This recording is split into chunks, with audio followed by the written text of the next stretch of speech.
മാന്ത്രിക കുതിര.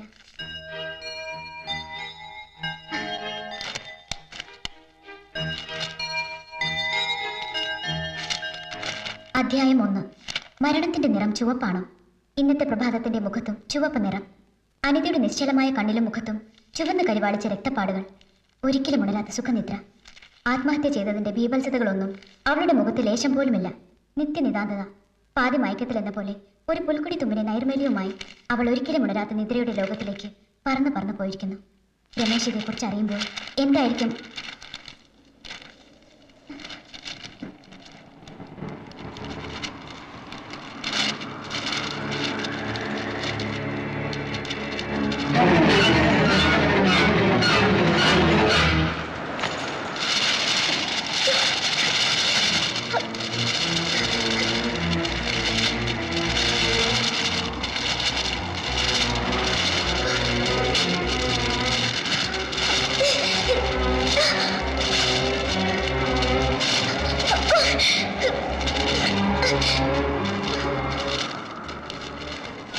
പുറപ്പെടുന്നതിന്റെ തലേ ദിവസം ചേച്ചിയുടെ കത്ത് വന്നു. പതിവ് പോലെ പരാതികളും പരിഭവങ്ങളും ഇല്ലാത്ത കത്ത്. ചേച്ചി ഇങ്ങനെ എഴുതി: അനിയത്തിക്ക്, ഇങ്ങനെ ഒരു കത്ത് നീ ഒരിക്കലും എന്നിൽ നിന്ന് പ്രതീക്ഷിച്ചിരിക്കില്ലെന്നറിയാം. ജീവിതത്തെക്കുറിച്ചുള്ള എൻ്റെ എല്ലാ സ്വപ്നങ്ങളും അസ്തമിക്കുകയാണ്. ഒരു ഭർത്താവ് ഭാര്യയിൽ നിന്ന് പ്രതീക്ഷിക്കുന്ന സന്തോഷമോ പരിചരണമോ നൽകുവാനുള്ള കഴിവ് എനിക്ക് നഷ്ടപ്പെട്ടിരിക്കുന്നു. ഒരു ഭാര്യ എന്ന നിലയിൽ അദ്ദേഹത്തിനൊരു ഭാരമായി ജീവിക്കുന്നതിൽ ഇനി അർത്ഥമില്ലെന്ന് എനിക്ക് തോന്നുന്നു.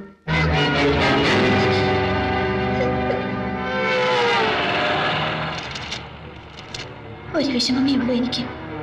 എൻ്റെ മോള്, അവളെ ഞാൻ നിന്നെ ഏൽപ്പിക്കുകയാണ്. അമ്മയില്ലാത്ത ദുഃഖം അറിയിക്കാതെ നീ വേണം ഇനി അവളെ വളർത്താൻ. മറ്റൊരു സ്ത്രീ എൻ്റെ മോൾ അമ്മയെന്ന് വിളിക്കുന്നത് എനിക്ക് ഓർക്കാൻ പോലും കഴിയുന്നില്ല. എൻ്റെ മോളുടെ അമ്മ എന്നും ഇനി നീ ആയിരിക്കണം. അതെൻ്റെ അവസാനത്തെ ആഗ്രഹമാണ്. നീ ഈ ചേച്ചിയോട് ഓർക്കുമല്ല. സസ്നേഹം, ചേച്ചി.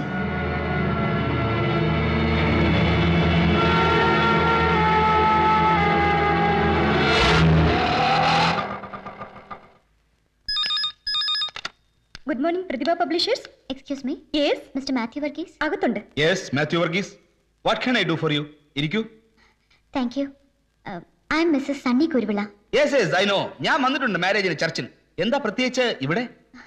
സണ്ണിച്ചായൻ എഴുതിയ മാന്ത്രിക കുതിര എന്ന നോവലിന്റെ മാനുസ്ക്രിപ്റ്റ് വന്നതാ. എന്തോ കുറച്ച് കറക്ഷൻസ് ഉണ്ടെന്നാ പറഞ്ഞത്. Oh, I am very sorry missus Sunny. അത് മിസ്റ്റർ സണ്ണി ഇന്ന് രാവിലെ വാങ്ങിക്കൊണ്ട് പോയല്ലോ. ഒരുപക്ഷെ തിരക്കിൽ എന്നോട് പറഞ്ഞ കാര്യം സണ്ണിച്ചായൻ മറന്നുപോയതായിരിക്കും. Yes, there you are. അല്ലെങ്കിൽ ഈ എഴുത്തുകാരൊക്കെ ഇങ്ങനെയാ. Sometimes they are absent minded. Thank you, sir. Welcome. Sorry for the trouble. Oh, it's all right.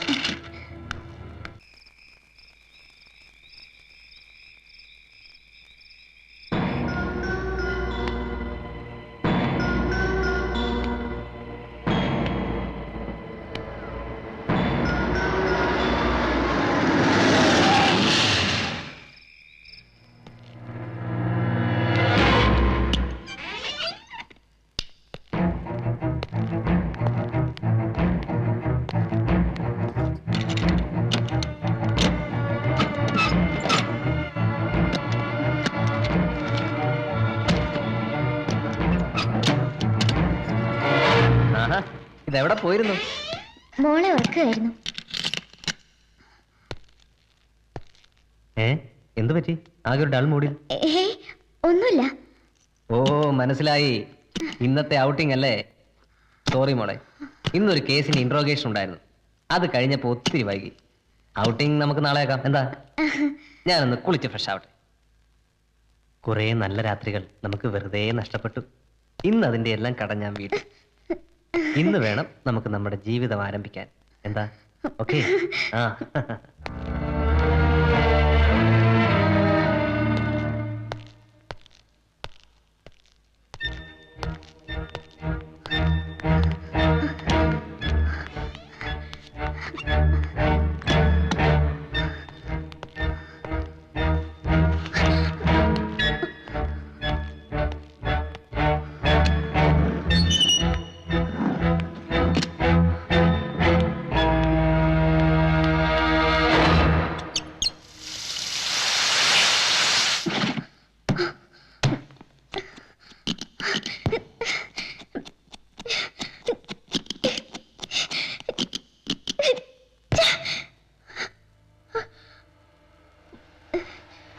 Nine.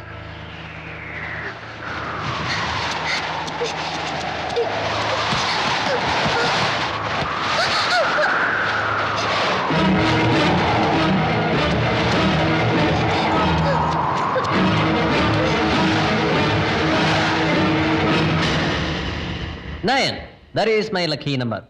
I always like 9.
പുറപ്പെടുന്നതിന്റെ തലേ ദിവസമാണ് ചേച്ചിയുടെ കത്ത് വന്നത്. പതിവ് പോലെ പരാതികളും പരിഭവങ്ങളും ഇല്ലാത്ത കത്ത്. ചേച്ചി ഇങ്ങനെ എഴുതി: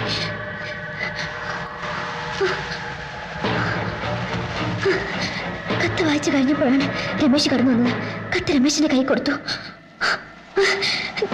കത്തവിടെ 152, 150.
Sorry.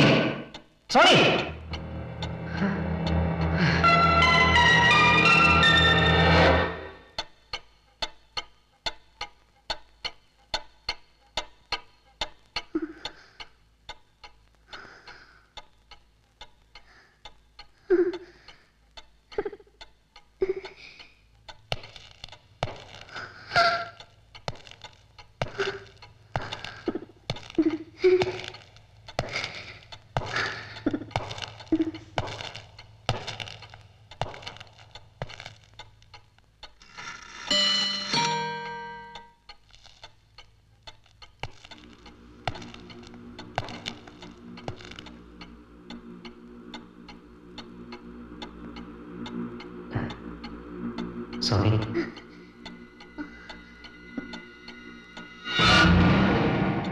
ഇപ്പൊ എങ്ങനെയുണ്ട്? ഡോക്ടറെ വിളിക്കണം. വേണ്ട, ഇന്നലെ എന്തോ പെട്ടെന്നൊരു തലകറക്കം പോലെ. ഇപ്പൊ കുഴപ്പമില്ല. സത്യം പറഞ്ഞ എനിക്കിന്ന് കോടതി പോയ ഒരു മൂടുമില്ല. പക്ഷെ ഒരു ഇമ്പോർട്ടന്റ് കേസിന്റെ ട്രയലുള്ളതാണ്. എന്തെങ്കിലും അത്യാവശ്യം ഉണ്ടെങ്കിൽ അങ്ങോട്ട് വിളിക്കാൻ മടിക്കരുത്.